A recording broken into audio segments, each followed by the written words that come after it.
Today we are here courtesy of UNEP and the county government of Turkana for this meeting. This is a very important meeting because it's drawing participants from I would say about 4 different groups from the national government represented by WALMA, who are the regulators of the water resources, from the county government that has the mandate to provide water services, non-state actors such as NGOs like Practical Action, who normally come in to support either the work of water resource management or the works in water service delivery, and community groups. They could be in the area of water resource management, or they are in the area of water service provision, like the RUAs and the water users associations. This meeting is trying to draw experiences from the different partners. What's happening? What are they doing in water resource management? Where are their challenges?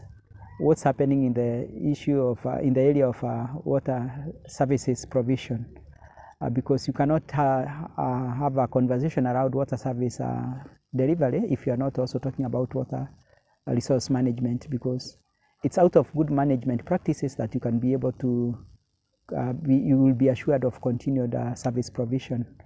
So it's a very important meeting. It's looking at who's coordinating what, where, when. Is it being done optimally?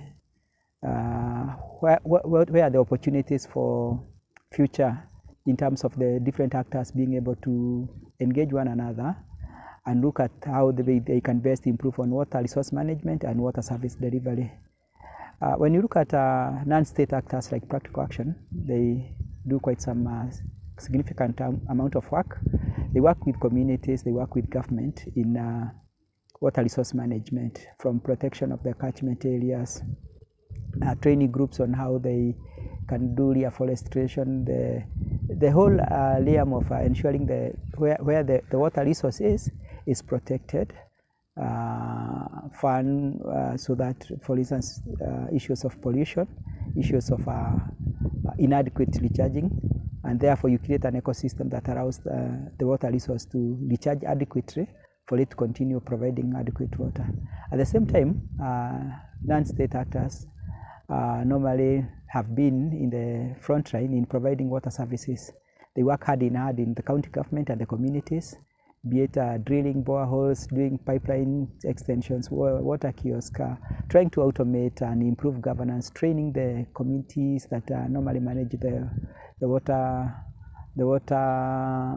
systems, the schemes at the community level. So there is a lot that the non-state actors are doing, and they are only able to do this because of the goodwill of the people and the 2 levels of government, because they have to work hand in hand with them. Yeah, so there is that complementarity in terms of working with one another. Looking at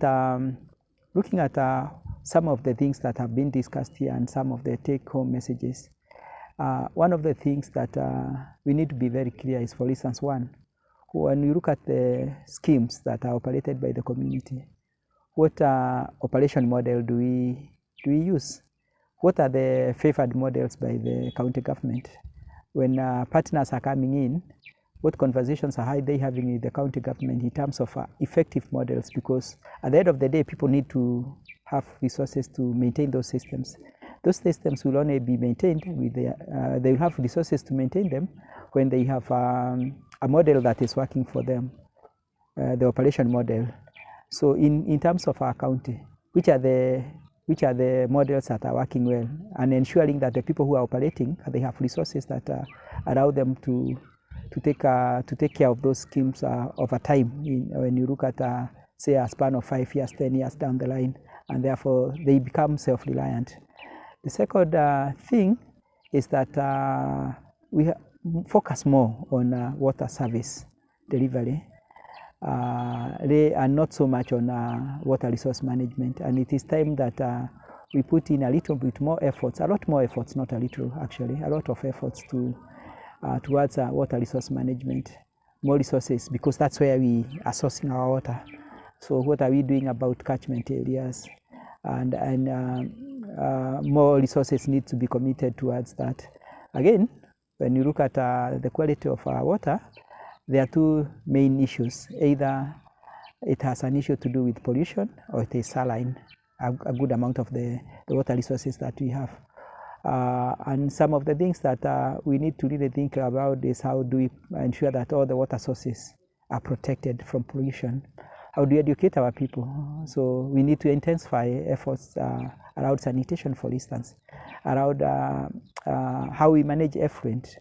As we urbanize, we have more and more, for instance, businesses that are coming in that are offering services that have got to do with water, or where the effluent is finding its way to the rivers. How then you see there are areas that we need to really address around that.